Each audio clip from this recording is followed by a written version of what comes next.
Hello. आवाज आ रही है बेटा मेरी? Yes sir. हाँ जी बेटा। फिजिक्स की ले ले, physics physics. Yes sir. Sir D and F block का पीडीएफ भेज दीजिएगा। अच्छा, पीडीएफ भी भेजना है? ओके, वो भेज। पीडीएफ बट मैं तो बुक से ही पढ़ा था।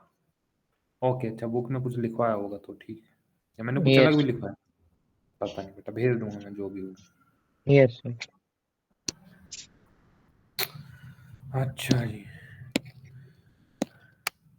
रिवीजन भी करेंगे बेटा केमिस्ट्री का, 4 क्लास होगी आज भी, ठीक है ना? Yes sir. Don't worry. अब पूजा बताओ किस टाइम है तुम्हारी? बैठ लेना तुम भी। पूजा 28 को है, ट्यूसडे को। ओके, तो आज मेहमान मजे लेने आ रहे हैं क्या? यस, है बेटा? नहीं आज आज नहीं आ रहे, वो ट्यूसडे को ही आ रहे। चलो तो फिर तो बेटा अपनी 4 क्लास की कोई दिक्कत वाली बात नहीं है। हाँ। कौन से यस क्वेश्चन सर। का होगा, क्या क्वेश्चन हमारा?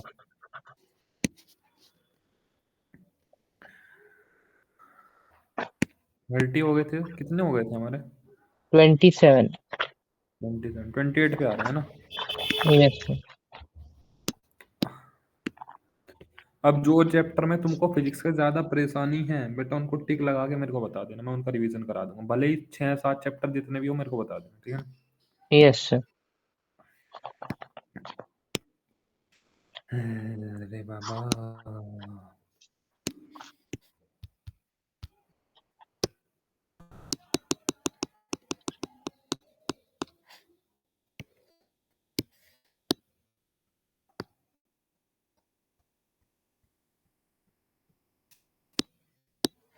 डिजाइन कहाँ भाग गया? आवाज आ रही है बेटा मेरी?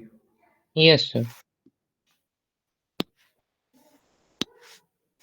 कलर कलर कहाँ गए भाई?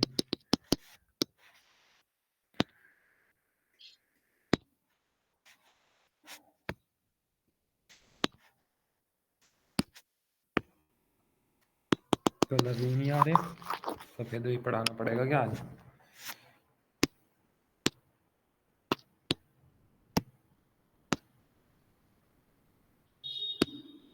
किसमें आ रहे? इसको बंद करो।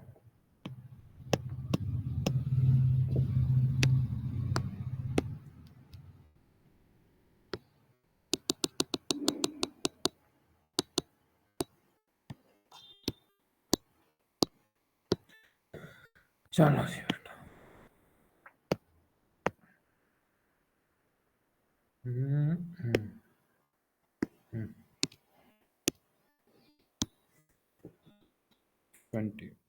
50 क्वेश्चन के अप्रोक्स कर लेंगे आज। लेकिन इंटरफेरेंस तो नहीं है ना आज? वो पोलराइजेशन तो है नहीं अब तुम्हारे कोर्स में, ना? No sir. चलो तो पोलराइजेशन के क्वेश्चन हटा देंगे। देखो बेटा, what happen to the interference pattern when two coherent sources are infinitely close? जब बेटा ये दोनों सोर्स जो एसएसएल की। सर हाँ। इसमें दो ही मतलब तीन ही टॉपिक दिया है ये। हम्म। Refraction and reflection of plane waves using Huygens principle, हम्म। और फिर interference of light waves and Young's experiment जो कर रहे हैं, और डिफ्रैक्शन। diffraction। बस, हाँ। बस ये तीन, ये पोलराइजेशन है, पोलराइजेशन हमने बेकार में पढ़ ली, कोई बात नहीं बेटा। यस आगे सर। कॉम्पिटिशन में काम आ जाएगा तुम्हारे, डोंट वरी, कोई बात नहीं। Yes sir. देखो बेटा, इन्फिनाइटली क्लोज जब ये दोनों बहुत पास पास रखते हैं, मतलब डी की वैल्यू अप्रोक्स 0 हो जाए, समझ पा रहे हो क्या? बोलो, है ना? Yes sir. तो इंटरफेरेंस पैटर्न मतलब फ्रिंज विड्थ को क्या फर्क पड़ेगा? Beta equal to lambda D by D. बेटा डी नियरली इक्वल टू 0, तब बीटा जो हो जाएगा वो वेरी लार्ज हो जाएगा, समझ पा रहे हो क्या? Yes sir. तो जो फ्रिंज विड्थ आएगी वो बहुत बड़ी बड़ी आएगी, मतलब बहुत बड़े बड़े विड्थ बनेगी, समझ पा रहे हो क्या? Yes sir. समझ पा रहे हो क्या? Fringe width become very large, कोई दिक्कत? इन्फिनिटी। इन्फिनिटी तो बेटा फिर पूरी स्क्रीन पे आपको एक ही कलर दिखाई पड़ेगा, ठीक है ना? Yes sir. अब जरा ध्यान से देखो। Far apart from each other, अगर डी की वैल्यू बहुत दूर दूर हो जाए तो बीटा क्या हो जाएगा? डिक्रीज हो जाएगा, समझ पा रहे हो क्या? Yes sir. तो बेटा यहाँ पे फ्रिंज विड्थ क्या हो जाएगी? डिक्रीज, समझ पा रहे हो क्या? Yes sir. कोई दिक्कत? No sir. चलो जी।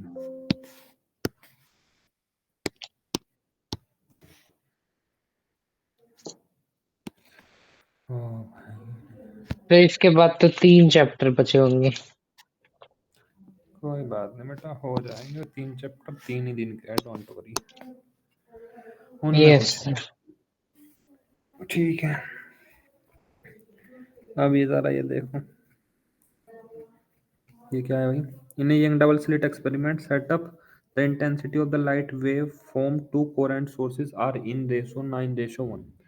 मतलब बेटा जो यंग डबल स्लिट एक्सपेरिमेंट में जो लाइट आ रही है, ये वाली लाइट, और यहाँ से जो S1 और S2 से आ रही है, समझ पा रहे हो क्या। Yes sir. तो यहाँ से कुछ इंटेंसिटी आ रही होगी, यहाँ से कुछ इंटेंसिटी आ रही होगी, तो इंटेंसिटी का जो रेशो है वो कितना है, 9:1। समझ पा रहे हो क्या, बोलो है। Yes sir. Find the ratio of intensity of bright and dark fringe in the interference pattern. Interference pattern में बेटा ब्राइट फ्रिंज और डार्क फ्रिंज की इंटेंसिटी का रेशियो बताना है, समझ पा रहे हो क्या। Yes sir. कोई दिक्कत। No sir. चले चले यस चले सर। चले।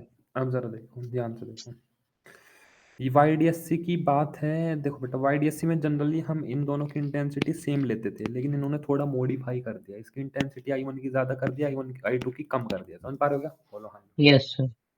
तो हमारे पास में जो YDSC की इंटेंसिटी का फॉर्मूला था, four I not cos square 5/2, बेटा ये एप्लीकेबल नहीं होगा। क्यों नहीं होगा, क्योंकि बेटा इंटेंसिटी क्योंकि तो एक सबकी ही अलग है। इंटेंसिटी है।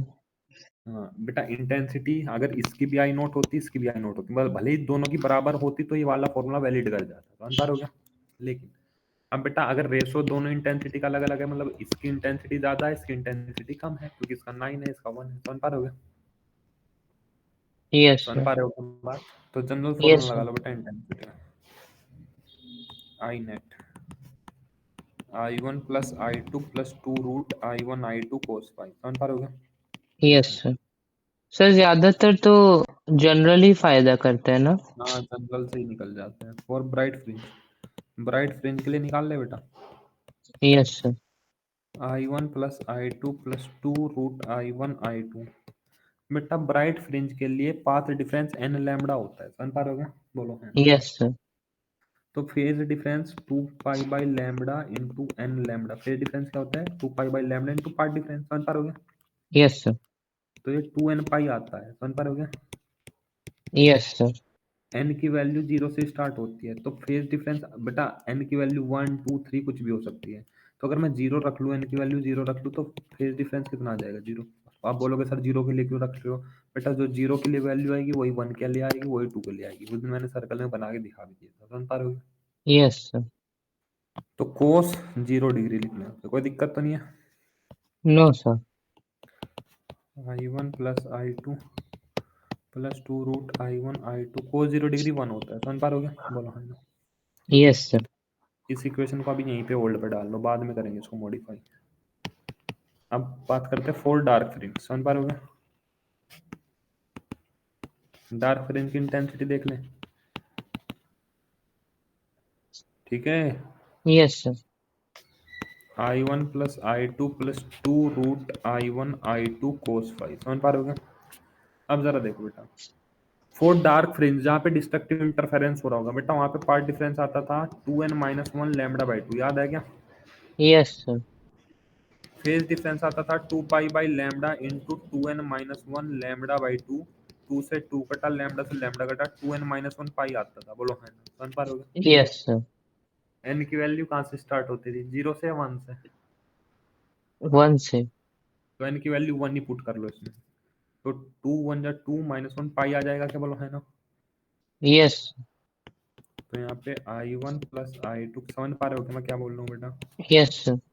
I1 I2 cos पाई, cos पाई मतलब cos 180 डिग्री, cos 180 डिग्री -1, समझ पा रहे हो क्या, बोलो है ना। Yes sir. तो I net equal to I1 plus I2 minus 2√I1 I2, minus क्यों लिखा बेटा, कोस पाई -1 होता है ना, समझ पा रहे हो यस क्या। सर। एक सेकेंड बेटा, ये इंटेंसिटी आई डार्क किस लिए ID लिख लिया, ये इंटेंसिटी आई ब्राइट किस लिए, इसको IB लिख लिया, समझ पा रहे हो यस सर। क्या। अब दोनों इक्वेशन को आगे उठा, इसका रेशो बताना है, find the ratio of intensity of bright to dark, पहले ऊपर ब्राइट लेना, नीचे डार्क लेना, अरे भाई।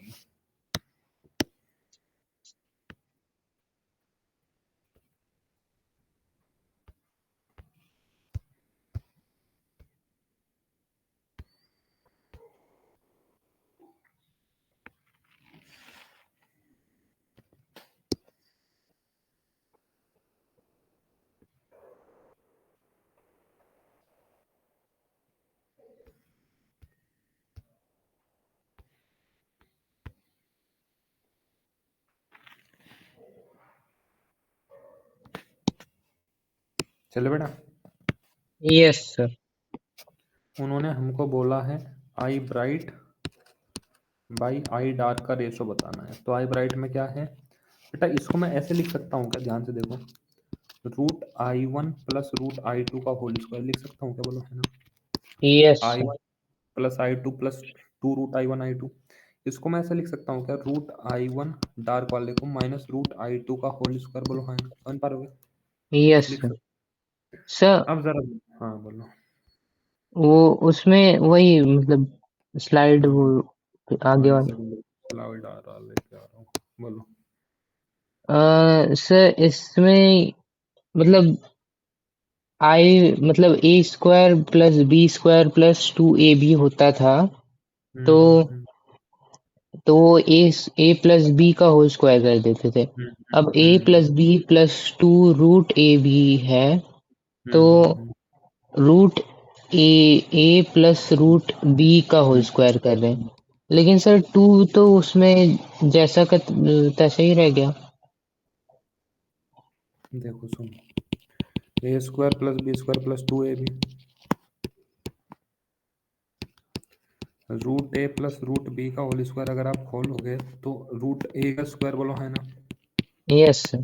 प्लस √B का whole square plus 2 √A into √B, ये आएगा, बोलो, है ना, समझ पा रहे हो क्या। Yes sir. तो बेटा इसको क्या मैं ये वाली आइडेंटिटी लिख सकता हूँ क्या, बोलो, है ना। Yes sir. बेटा 2 बाहर ही आता है, 2 अंदर नहीं आता है, ठीक है ना। Yes sir. ठीक है। अब जरा ध्यान से देखो अब उन्होंने, अब वो जो डाटा दे रखा है उसको डाटा को यूज करो। डाटा दे रखा है इन्होंने I1/I2 इक्वल टू 9:1, समझ पा रहे हो क्या। Yes sir. I1/I2 equal to 9/1, इतनी बात क्लियर है क्या। तो yes sir. I1 is equal to 9I2 लिख लो क्या, बोलो, है ना। Yes sir. तो I bright by I dark equal to 9I2 plus √I2, समझ पा रहे हो क्या। यस यहाँ सर। पे 9I2 माइनस √I2, बोलो, है ना, समझ पा यस रहे हो क्या। सर। इतनी बात क्लियर है क्या। Yes sir.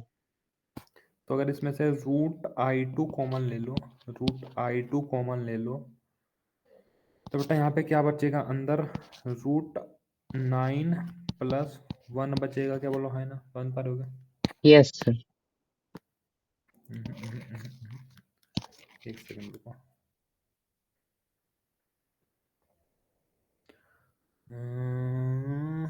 √2 में बेटा ऐसे डायरेक्ट √3 नहीं जोड़ सकते ना, ऐसे नहीं लिख सकते बेटा हम, √3 प्लस √2 इक्वल टू √5, ऐसे नहीं लिख सकते, समझ पा रहे हो क्या? यस समझ सर। रहा हूँ। Yes sir. हाँ, अब थोड़ा सा दिमाग लगाना पड़ेगा इसमें, देख ले भाई, बल जल जा भाई, जल जा यार, आज तो फोन भी ठीक करा लगा, तुमने करा लिया क्या अपना फोन ठीक, क्या हो गया।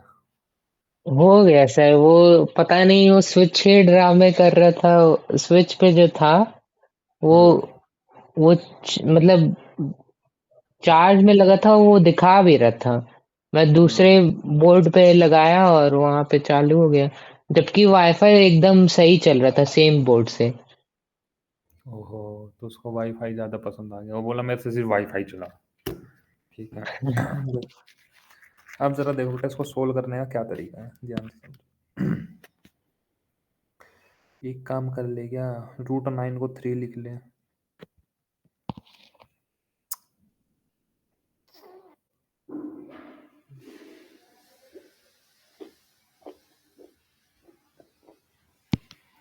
√I2 कॉमन ले ले अगर बेटा मैं यहाँ से, तो बचेगा √9 प्लस 1 का होल स्क्वायर, समझ पा रहे हो क्या।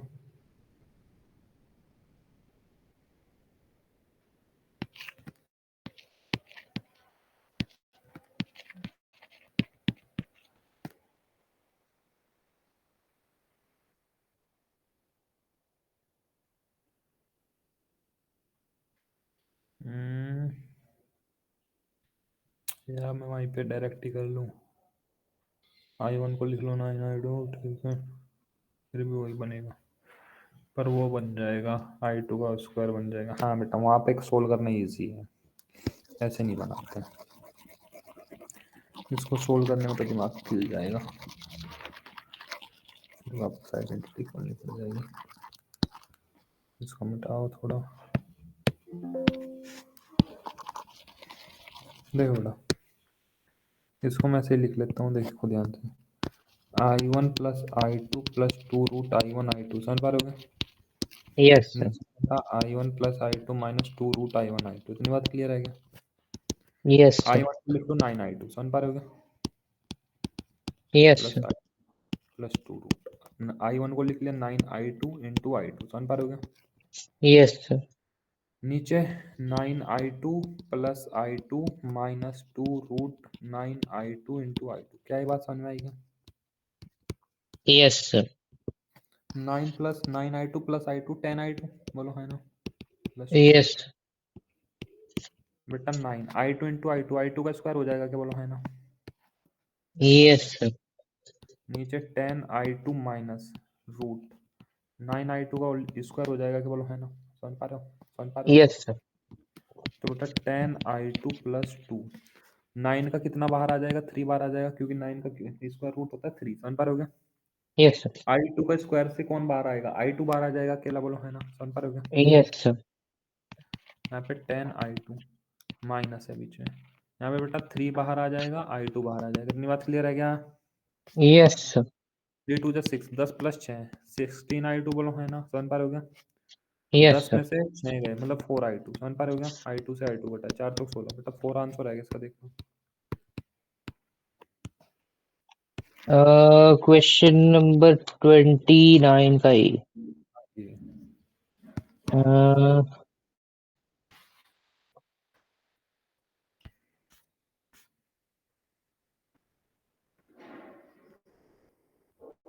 4:1। कोई दिक्कत बेटा? No sir. 4:1 इसका बी वाला पार्ट करते हैं भाई, दैड फैड दैड फैड दैड फैड। सर आज का कहाँ तक का गोल है? 50 नहीं, आज तो अब पोलराइजेशन देखना कितने क्वेश्चन पे स्टार्ट हो रहा है इसमें पोलराइजेशन। नहीं, पोलराइजेशन का दिए ही नहीं क्वेश्चन। अच्छा, इसमें पोलराइजेशन का है ही नहीं क्या क्वेश्चन? वो शायद वो लोग सिलेबस के अकॉर्डिंग जा रहे हैं, लेकिन हो सकता है सब टॉपिक करके दियो। ये जो 3 टॉपिक बताया है इनके अंडर में आता है, कहीं पे पोलराइजेशन की अलग जाती नहीं बेटा, नहीं नहीं नहीं नहीं नहीं, इनमें कोई पोलराइज, वो तो अलग ही टॉपिक होता है। है, तब चलिए, नहीं है। Monochromatic light of wavelength 600 nanometre, जो वेवलेंथ है वो 600 नैनोमीटर है। समझ पा रहे हो? Yes. Is incident on air water interface, ऊपर एयर है नीचे पानी है। समझ पा रहे हो? Yes sir. If the reflective index of water is 4/3, ठीक है ना, then find out yes. Wavelength of the reflected light, मतलब जो अंदर लाइट जाएगी उसके अंदर वेवलेंथ कितनी होगी। समझ पा रहे हो? Yes sir. रिलेशन याद करो, sine i by sine r is equal to mu 2 by mu 1 is equal to λ1/λ2। याद आया कुछ? Yes sir. Is equal to V1/V2 भी होता है। समझ पा रहे हो क्या? Yes sir. ये वाला रिलेशन यूज कर लो, μ2/μ1 इक्वल टू λ1/λ2। λ1 एयर को मानो, मतलब जो 1 वाला मीडियम है वो एयर है, 2 वाला मीडियम जिस मीडियम में लाइट जा रही है वो 2 वाला है। समझ पा रहे हो? Yes sir. 2 वाले का रिफ्लेक्टिव इंडेक्स 4/3, 1 वाले का रिफ्लेक्टिव इंडेक्स 1 है, तो एयर है। समझ पा रहे हो?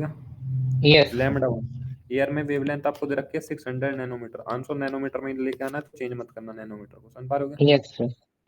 λ2, तो λ2 कितना आ जाएगा, 600 इंटू 3/4। समझ पा रहे हो? Yes sir. 36 18 1800 डिवाइड बाई 4, 4 से कट जाएगा क्या भाई, 4 चौक 16, ठीक है 2 बच गए, 4 पंजे 20, 450 नैनोमीटर आएगा बेटा, चेक कर लेना। Yes sir. 450 नैनोमीटर। कोई दिक्कत बेटा? No sir.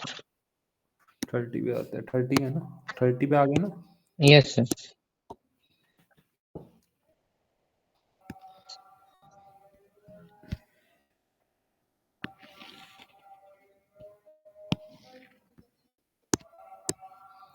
In interference of light, write the expression for the intensity of resultant wave if I naught is the intensity of the light wave from each slit। अगर यहाँ से भी आई note intensity जा रही है, यहाँ से भी आई नोट इंटेंसिटी जा रही है। समझ पा रहे हो क्या? Yes sir. तो आपको एक्सप्रेशन लिखना है रिजल्टेंट इंटेंसिटी का, तो आई नेट का जो इंटेंसिटी का एक्सप्रेशन डायरेक्ट लिखना है, प्रूफ नहीं करना है। समझ पा रहे हो क्या? 4 आई नॉट कोस स्क्वायर 5/2। समझ पा रहे हो क्या? Yes sir. Hence, obtain an expression for the intensity of resultant wave if the two sources incoherent and coherent. देखो बेटा, यहाँ पे आपको प्रूफ करना पड़ेगा। समझ पा रहे हो क्या? Yes sir. जब टू सोर्स देखो, अगर ये दोनों सोर्स यहाँ से इंटेंसिटी आई नोट गई, यहाँ से इंटेंसिटी आई नोट गई, दोनों सोर्स इनकोहेरेंट है, मतलब कोहेरेंट नहीं है, तो बेटा अगर कोहेरेंट नहीं है तो इंटरफेरेंस नहीं होगा। समझ पा रहे हो क्या? बोलो है ना? Yes sir. तो when two source are non coherent, समझ पा रहे हो क्या? Yes sir. तो देयर इज नो इंटरफेरेंस, कोई इंटरफेरेंस नहीं होगा। समझ पा रहे हो क्या? Yes sir.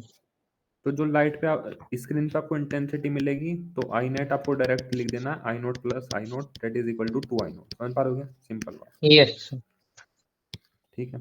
दूसरा केस, सेकंड केस क्या है इसमें? When two source are coherent, जब दो सोर्स क्या होगा बेटा? कोहेरेंट हो जाएंगे। समझ पा रहे हो क्या? तो जब दो सोर्स कोहेरेंट हो जाएंगे तो बेटा इंटरफेरेंस होगा। समझ पा रहे हो क्या? तो इंटरफेरेंस यस होगा, सर। इंटरफेरेंस में जो इंटेंसिटी आएगी आई नेट, वो कितनी आएगी? 4 आई नोट कोस स्क्वायर 5/2। सोल्व करके अगर प्रूफ करोगे तो बेटा प्रूफ आपका ऐसा होगा, I net equal to I1 plus I2 plus 2√I1 I2 cos 5। समझ पा रहे हो क्या? Yes sir. I1 भी आई नोट है, I2 भी आई नोट है, 2 I1 आई नोट है, I2 आई नोट है। समझ पा रहे हो क्या? यस तो सर। यहाँ पे आ जाएगा 2 I note plus 2√I note का स्क्वायर। समझ पा रहे हो क्या? Yes sir. कोस स्क्वायर से ही हटा, तो 2 I नोट कॉमन लोगे, 1 प्लस कोस 5 आएगा। 1 प्लस कोस 5 होता है कोस कोस स्क्वायर 5/2। समझ पा रहे हो क्या? Yes sir. 2 cos square 5/2, sorry. तो आई नेट क्या हो जाएगा? 2 I note into 2 cos square 5/2। 2 into 2 क्या हो जाएगा? 4। प्रूफ करा रखा बेटा मैंने आपको, 4 I नोट कोस स्क्वायर 5/2। समझ पा रहे हो क्या? यस प्रूफ तो सर। ऐसे होगा, और अगर प्रूफ नहीं आएगा तो इस टाइप का क्वेश्चन आपसे नहीं पूछा जाएगा। समझ पा रहे हो क्या? Yes sir. अब वो तो उनकी सर इच्छा है प्रूफ आएगा कि नहीं आएगा? बेटा, वो तो देखो उसमें मैं कुछ नहीं कह सकता, उन्होंने प्रूफ उसमें तो नहीं लिखा है। ठीक है, यस सर। आगे 30 से आगे क्वेश्चन भेजो बेटा, 50 तक भेजो। Yes sir.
डिफ्रैक्शन कौन से क्वेश्चन से स्टार्ट हो रहा है बेटा, देखना एक बार।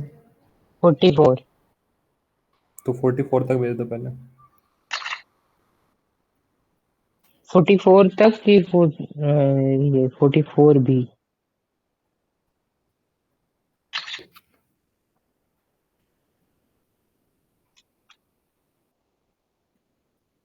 वे ऑप्टिक्स ज्यादा हार्ड तो नहीं लग रही होगी बेटा अभी तक? Yes sir. ज्यादा हार्ड लग रहा है कुछ? नहीं, ठीक ही है। चलो, आज अपने सहपाठी से बात करोगे किसी से? हाँ।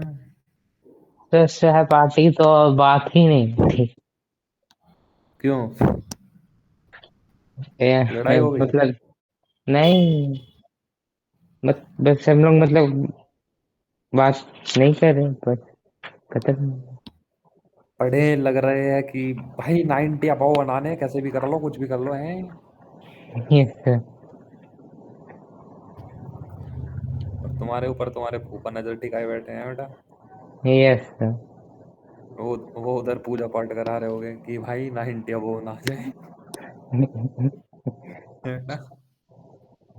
बुआ तो देखी थी, तो क्या। उनको लगा अरे भाई ये तो पढ़ रहे हैं बहुत ज्यादा ही, ऐसे कैसे हो गया।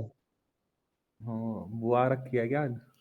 नहीं, एक बार आई थी बीच में। बस, बस तो बेटा,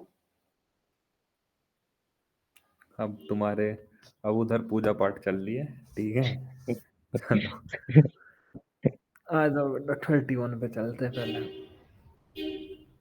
कर्म एग्जिस्ट करता है बेटा, अगर तुमने मेहनत करी है तो तुमको फल मिलेगा।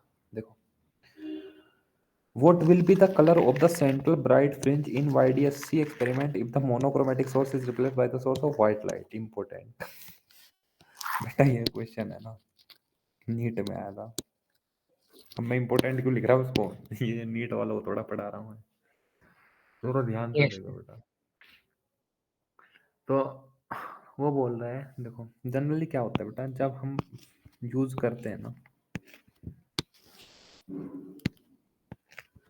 ऐसा कैसे हो सकता है, ध्यान से देखो बेटा। ये सोर्स S1 है, ये सोर्स S2 है बेटा, ये दोनों सोर्स हम मोनोक्रोमेटिक लाइट यूज करते हैं। कैसे यूज करते हैं? Mono, monochromatic light. एक ही कलर की, समझ पा रहे हो क्या? Yes sir. अब जरा ध्यान से देखो, यहाँ पे सेंट्रल मैक्सिमा बनेगा, सेंट्रल मैक्सिमा के लिए पार्ट डिफरेंस 0, समझ पा रहे हो क्या? Yes sir. लेकिन बेटा यहाँ पे फर्स्ट ब्राइट बनेगा देन, हाँ सॉरी, फर्स्ट डार्क बनेगा देन फर्स्ट ब्राइट बनता है, समझ पा रहे हो क्या? Yes sir. फर्स्ट ब्राइट कब बनता है? जब पार्ट डिफरेंस लैम्डा होता है बेटा। ब्राइट के लिए पार्ट डिफरेंस एन लैम्डा होता है, समझ पा रहे हो क्या? बोलो है ना। Yes sir. समझ लो। तो अगर आपको सेंट्रल मैक्सिमा देखना है तो एन की वैल्यू 0, फर्स्ट ब्राइट देखना है तो एन की वैल्यू 1। तो फर्स्ट ब्राइट कब बनेगा? जब पार्ट डिफरेंस कितना हो जाएगा? लैम्डा हो जाएगा, समझ पा रहे हो क्या? बोलो है ना। Yes sir. अब आप कर सोच के देखो, यहाँ पे बेटा आपने व्हाइट लाइट यूज कर दी, समझ पा रहे हो क्या? बोलो है ना। Yes white light sir. कितने कलर होते हैं? 7 कलर होते हैं, समझ पा रहे हो क्या? Yes sir. तो बेटा 7 कलर, सातों के 7 कलर के लिए, इस पॉइंट के लिए तो बेटा पार्ट डिफरेंस 0 ही रहेगा। चाहे ब्लू कलर ले लो, चाहे कोई सा भी कलर ले लो, समझ पा रहे हो क्या? रेड कलर ले लो। Yes sir. सेंट्रल मैक्सिमम के लिए तो पार्ट डिफरेंस 0 रहेगा सभी कलर के लिए, समझ पा रहे हो क्या? लेकिन यस सर। जब हम इस पॉइंट की बात करेंगे बेटा, रेड की वेवलेंथ ज्यादा होती है, बोलो है ना, समझ पा रहे हो क्या? Yes sir. तो रेड का जो लैम्बडा आएगा वो थोड़ा ऊपर जाके आएगा, समझ पा रहे हो क्या? बोलो है ना। यस समझ रहे हो? सर। तो रेड का आपको जो फर्स्ट ब्राइट है वो यहाँ पे देखने को मिलेगा। और क्योंकि बेटा ब्लू की वेवलेंथ कम होती है तो ब्लू का लैम्बडा जल्दी आ जाएगा। तो ब्लू का फर्स्ट ब्राइट आपको इस रीजन में देखने को मिलेगा, समझ पा रहे हो क्या? बाकी सारे यस कलर इन दोनों के बीच में होंगे, समझ पा रहे हो क्या? देखो, यस सेंट्रल मैक्सिमम तो आपको बिल्कुल आपको व्हाइट कलर का दिखाई पड़ेगा। अरे यार, ये गाड़ी वाला ही, भाई कुत्ते बैठे हैं, उतार ले। गाड़ी में बैठ के राजा हो जाते हैं इंसान। अब मैं नहीं उतरूंगा गाड़ी के नीचे हैं? कुत्ते के ऊपर चढ़ेगी साले, पाप चढ़ जाएगा। चलो, देखो बेटा, सेंट्रल मैक्सिमा के लिए तो बेटा यहाँ पे तो चाहे रेड लाइट भेज लो चाहे ब्लू लाइट भेज लो, यहाँ पे तो लैम्बडा का चक्कर है नहीं, यहाँ पे तो पार्ट डिफरेंस 0 है, सिंपल बात वो है, समझ पा रहे हो क्या? लैम्बडा का चक्कर आना कब यस शुरू होता सर। है? जब ब्राइट और डार्क फ्रिज बनने शुरू होते हैं, समझ पा रहे हो क्या? बोलो है ना। यस तो सर। जो सेंट्रल मैक्सिमा है वो तो आपको बिल्कुल व्हाइट कलर का दिखाई पड़ेगा, लेकिन जो दूसरे फ्रिंजेस है उनमें बेटा कलर स्प्रेड आउट करे हुए दिखाई मिलेंगे, समझ पा रहे हो क्या? बोलो है ना। समझ रहे हो? देखो और समझो बेटा, इस पॉइंट पे बनता है सेंट्रल मैक्सिमा, समझ पा रहे हो क्या? Yes sir.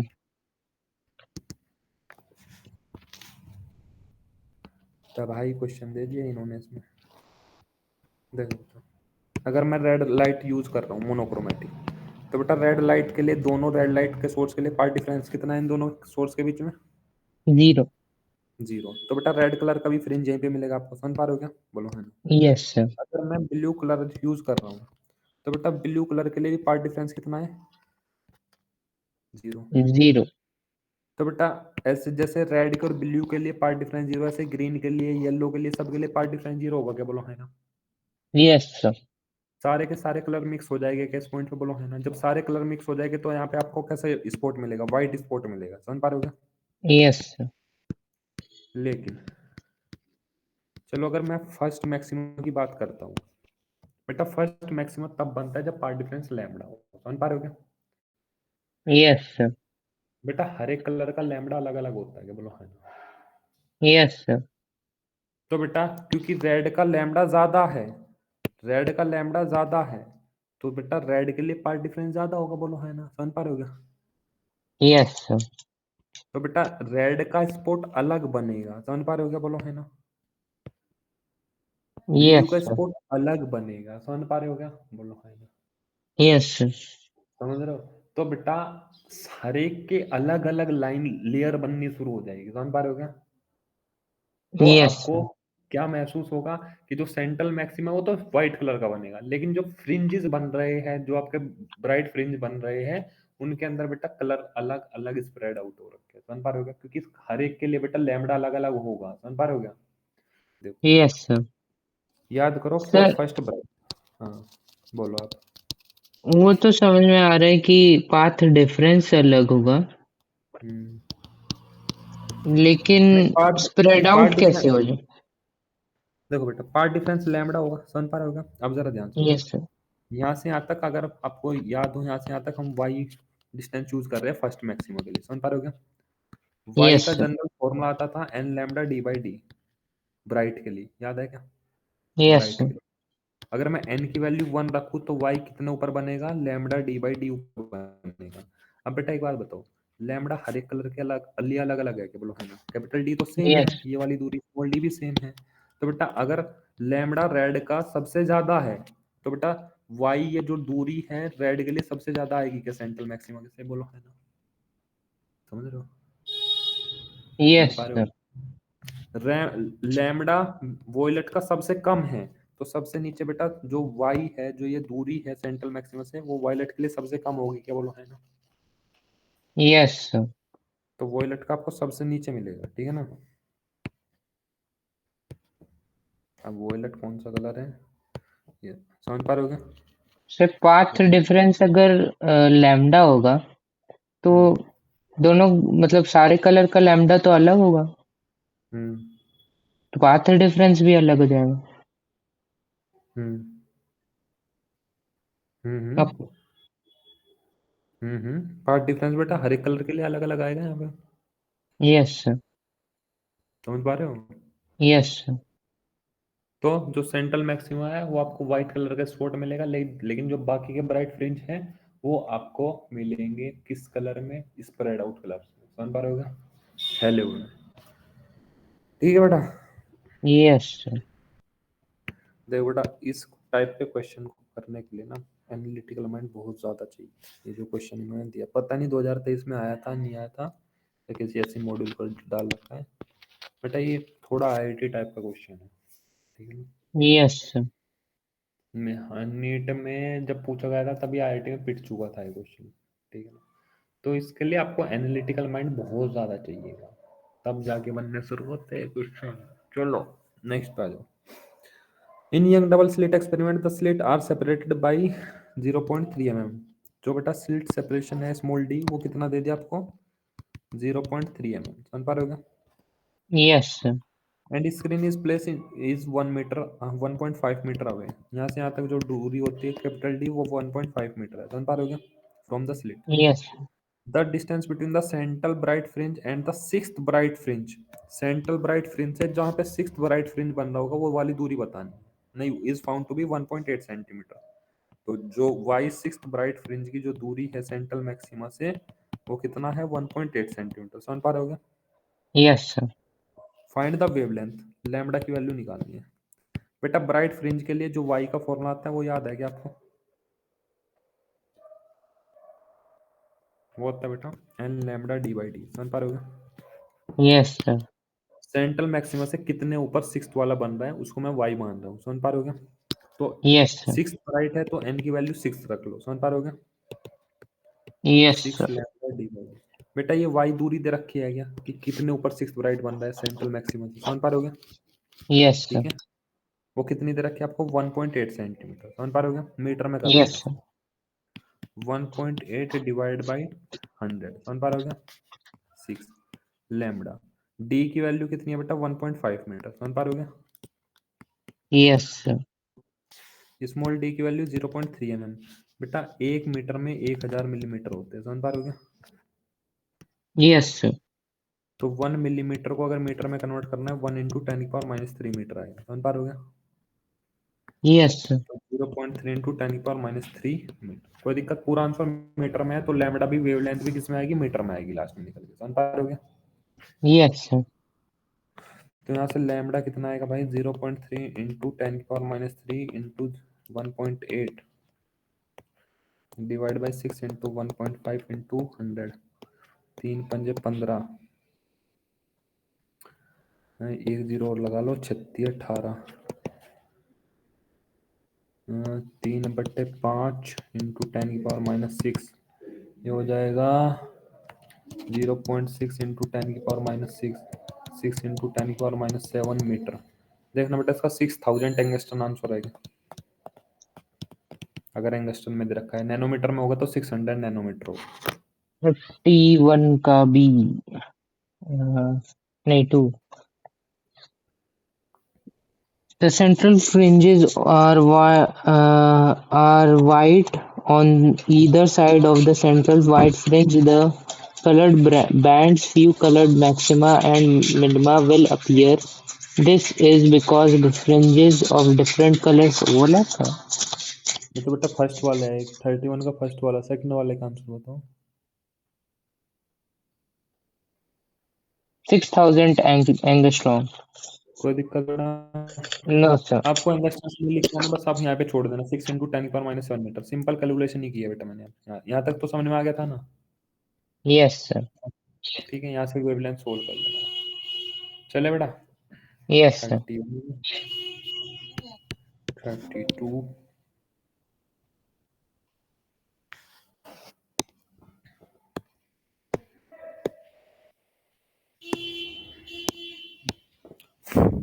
भयंकर क्वेश्चंस और ये बात नहीं बेटा, देखेंगे इसको। 11th से का कॉन्सेप्ट लगेगा क्या? देखेंगे बेटा। क्या बचा? चलो बेटा, यस सर। इन्हें using double slit experiment S1 S2 minus S1 S1, यहाँ से यहाँ तक, यहाँ से यहाँ तक, 5 इन बज दोनों गया के क्या? बीच में पाथ डिफरेंस। बेटा यहाँ पे सोर्स है, अब की बार अकेला सोर्स है, यहाँ से वेव निकली, यहाँ से वेव निकली, समझ पा रहे हो क्या? बोलो है। यस। तो इन दोनों वेव के बीच में पाथ डिफरेंस आपको λ/4 दे दिया है, समझ पा रहे हो क्या? बोलो है। Yes sir. Where S1 and S2 are the two slit as shown in the figure. Find the path difference S2P minus S1P for the constructive and destructive interference at P. Okay.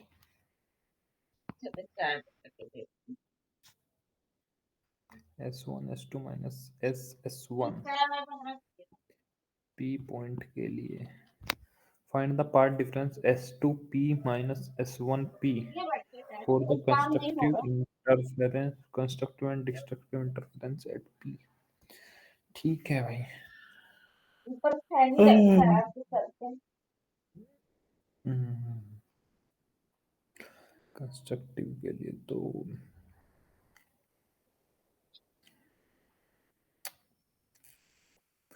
शुरुआत में भी λ/4 है। एक second को ना बताओ, शुरुआत में λ/4 है, मस्त खाने लगी है। ठीक है। S1 S2 ज़्यादा चलेगा तो ये यहाँ पे भी ज़्यादा चलेगा। इस हिसाब से तो कभी भी यार कंस्ट्रक्टिव इंटरफेरेंस हो ही नहीं सकता। अच्छा, बट ये सेंट्रल मैक्सिमा शिफ्ट हो जाएगा इसका। बेटा ये बहुत ज़्यादा टफ साइड जाएगा क्वेश्चन तुमको समझने में, ध्यान से देखो बेटा। यहाँ से एक वेव निकली, समझ पा रहे हो क्या? यस और यहाँ से एक वेव निकली। इस वेव में और इन दोनों वेव में एक पार्ट डिफरेंस शुरुआत में है S1 S2, मतलब यहाँ से यहाँ तक की दूरी minus S1 is equal to lambda by 4। बेटा पहले ही आपको एक पार्ट डिफरेंस दे दिया, क्या बोलो, है ना? समझ पा रहे हो? Yes sir. समझ पा रहे हो? अब जरा ध्यान से देखो, अगर इन दोनों, अगर दोनों सोर्स ये है, अब ठीक है, अगर इन दोनों के बीच में पार्ट डिफरेंस ना होता तो बेटा आपका सेंट्रल मैक्सिमम यहाँ पे बन जाता। समझ पा रहे हो क्या? बोलो, है ना? Yes sir. तो इतनी दूरी ये ट्रेवल करता है, इतनी दूरी ये ट्रेवल करता है। समझ पा रहे हो क्या? बोलो, है ना? Yes sir. लेकिन अब जरा ध्यान से देखो, ये वाली वेव ऑलरेडी कुछ ज्यादा दूरी तय कर चुकी है। समझ पा रहे हो क्या? बोलो, है ना? As yes sir. Compare to this वाली। समझ पा रहे हो क्या? वो कितना दे दिया? S1 S2, मतलब ये वाली जो कितनी दूरी ज्यादा ट्रेवल किया इसने? Lambda by 4। समझ पा रहे हो क्या? बोलो, है ना? Yes sir. अब अगर इसने लैम्बडा बाई 4 ट्रेवल किया है भाई, यार इसके पी पॉइंट पे तो कंस्ट्रक्टिव इंटरफेरेंस मिलना बड़ा मुश्किल है। समझ पा रहे हो क्या? थोड़ा गड़बड़ लग रहा है। इसका पी पॉइंट इधर होना चाहिए था, क्योंकि इसने ऑलरेडी दूरी तय ज़्यादा कर चुकी है, तो ये भी थोड़ा ज़्यादा दूरी तय करता तो इसको कंपनसेट कर देता, तो सेंट्रल मैक्सिमम इधर शिफ्ट भाग जाता।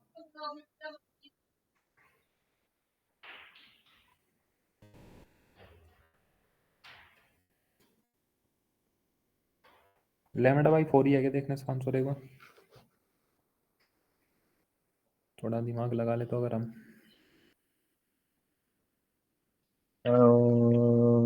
32 का वन आंसर है। For central, the negative sign, for central bright fringe, putting n equals 0 in equation y, we get yd by capital D equal to lambda by 4 or y equal minus lambda हाँ minus capital D by 4D. हाँ, मैं तभी तो कह रहा बेटा, ये point इधर हो ही नहीं सकता, ये पॉइंट इधर जाएगा। समझ पा रहे हो? ये पॉइंट Yes. इधर जाएगा, उस पॉइंट पर कभी भी आपका मैक्सिमम बन ही नहीं पाने का। क्यों नहीं बन पाने का? ध्यान से सुनो तो क्या बेटा, चल बहुत क्या ज्यादा, रहा है इस क्वेश्चन में? बेटा तो वही तो है नहीं, ये बेटा बहुत ज्यादा टफ साइड क्वेश्चन है। ध्यान से सुनो, नहीं आया था 2023 में, नहीं आया है कभी भी ऐसा क्वेश्चन। ध्यान से देखो, जनरली क्या होता है, ध्यान से देखो, एक सोर्स यहाँ पे होता है, एक सोर्स यहाँ पे होता है, तो इतनी दूरी ये तय कर रहा है, इतनी दूरी ये तय कर रहा है, तो यहाँ पे सेंट्रल मैक्सिमम बन जा रहा है। समझ पा रहे हो क्या? Yes sir. इतनी बात तो क्लियर है। तो बेटा फोर सेंट्रल मैक्सिमम, ये बात क्लियर है कि पार्ट डिफरेंस जीरो होना चाहिए। समझ पा रहे हो? कोई है नहीं और यस सर। जिस भी पॉइंट पे सेंट्रल मैक्सिमम बनेगा, ऐसा नहीं है कि सेंट्रल मैक्सिमम हमेशा सेंटर पे ही बने। बेटा जिस पॉइंट पे भी पार्ट डिफरेंस जीरो होगा वहां पे सेंट्रल मैक्सिमम बनेगा। समझ पा रहे हो क्या? बोलो। Yes sir. अब जरा ध्यान से देखो, यहाँ से एक वेव निकली और यहाँ से एक वेव निकली। बेटा इनमें पहले ही कुछ पार्ट डिफरेंस आ गया है क्या? बोलो, है ना? Yes sir. कौन सी वेव ने ज्यादा पार्ट ट्रेवल किया, S1 S2 ने, या S2 या S2 ने?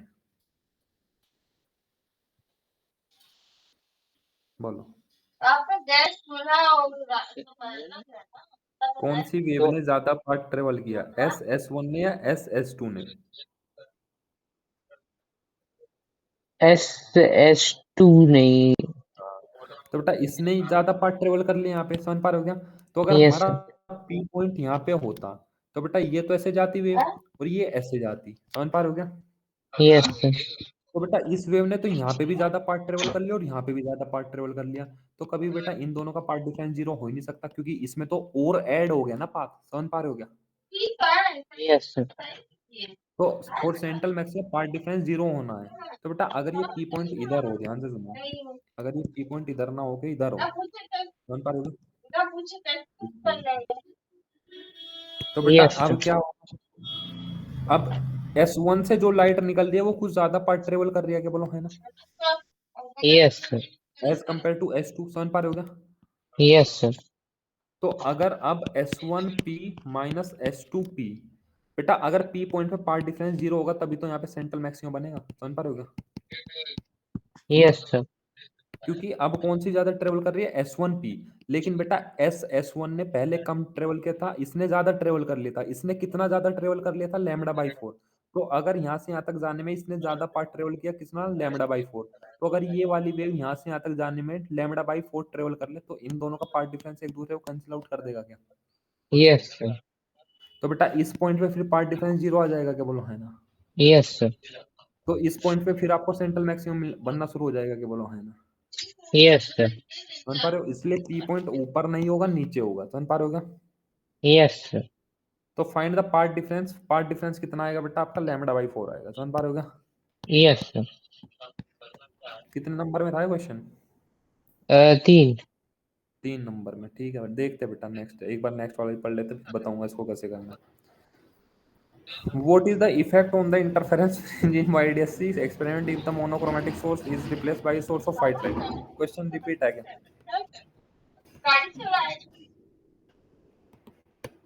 है बेटा, क्या इफेक्ट होगा फ्रिंज के ऊपर अगर बेटा मोनोक्रोमेटिक सोर्स को व्हाइट लाइट के सोर्स से रिप्लेस कर दिया जाए? Yes sir. Yes sir. ठीक है। आपका सेंटर पे क्या मिलेगा आपको, व्हाइट स्पॉट मिलेगा, लेकिन जो आपके और दूसरे ब्राइट फ्रिंज होंगे वो ऐसे फैले हुए मिलेंगे। समझ पा रहे हो क्या? Yes sir. इतनी बात क्लियर है क्या? Yes sir. अब देखो, इसको भी आपको एक्सप्लेन ही करना है। इसको कैसे एक्सप्लेन करोगे? लिखना बेटा, for central maximum path difference कितना होना चाहिए, 0। समझ पा रहे हो क्या? सबसे पहली यस लाइन तो सर। ये लिख, as SS2 is greater than SS1 by λ/4। λ/4 से ही तो ज्यादा है ना SS2। समझ पा रहे हो क्या? यस बोलो सर। है। So the so when the wave so when a wave emit from S2 and S1 इसको ऐसे अंग्रेजी में लिखो थोड़ा सा, as SS2 is greater than SS1 by λ/4, so for central maxima S1P should be greater than by greater than S2P by λ/4, so that net part difference become 0। ऐसे कुछ लिख देना है वहां पे। अब मैं समझा तो मैंने लिखा क्या है, क्योंकि बेटा SS2 ऑलरेडी λ/4 ट्रेवल कर चुकी है ज्यादा। समझ पा रहे हो क्या? Yes sir. तो अगर ये भी λ/4 ज्यादा ट्रेवल कर जाए, ये वाली जो वेव जा रही है, तो बेटा इसका रास्ता और इसका रास्ता बराबर हो जाएगा क्या, बोलो है ना? सोच के देख लो यस सर। भाई। यहाँ से यहाँ तक देखू, अगर मैं ये यहाँ से यहाँ तक गई, तो इसने λ/4 ज्यादा ट्रेवल कर लिया। समझ पा रहे हो क्या? इस वाली से। ठीक है। तो यस सर। अगर ये यहाँ से यहाँ तक जाने में ये भी λ/4 ज्यादा ट्रेवल कर ले इससे, तो बेटा यहाँ से जो वेव निकली और यहाँ से जो वेव निकली, दोनों का रास्ता बराबर हो जाएगा क्या, बोलो है ना? Yes sir. तो अगर पार्ट डिफरेंस 0, तो पी पॉइंट पे क्या बन जाएगा, क्या बन जाएगा बेटा, सेंट्रल मैक्सिमम। Central maximum. बन पा रहे हो क्या? तो ये वाला जो दूरी होगी, ये भी λ/4 से ज्यादा होनी चाहिए, ताकि ये वाला पाथवे कंपेंसेट कर दे। समझ पा रहे हो क्या? Yes sir. ठीक है बेटा, अपने किसी सहपाठी से पूछ के देख लेना, मैथ वाले से ही पूछ के देख लेना, हवा टाइट हो जाती है उस क्वेश्चन में। Yes sir. एक मैथ लिया है लेकिन ऑप्शनल में लिया है, तो वो बोल रहे हैं कि मैं कुछ साल भर तो मैथ में किया नहीं हूँ, 1 के 2 चैप्टर किया हूँ। ओहो।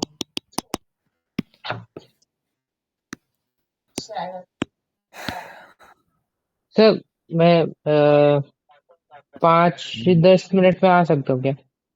हाँ बेटा, आ सकते हो। यस एक मिनट। ओके बेटा, हम बैठे हैं, तब तक यहीं पे आ जाओ तुम। Yes sir.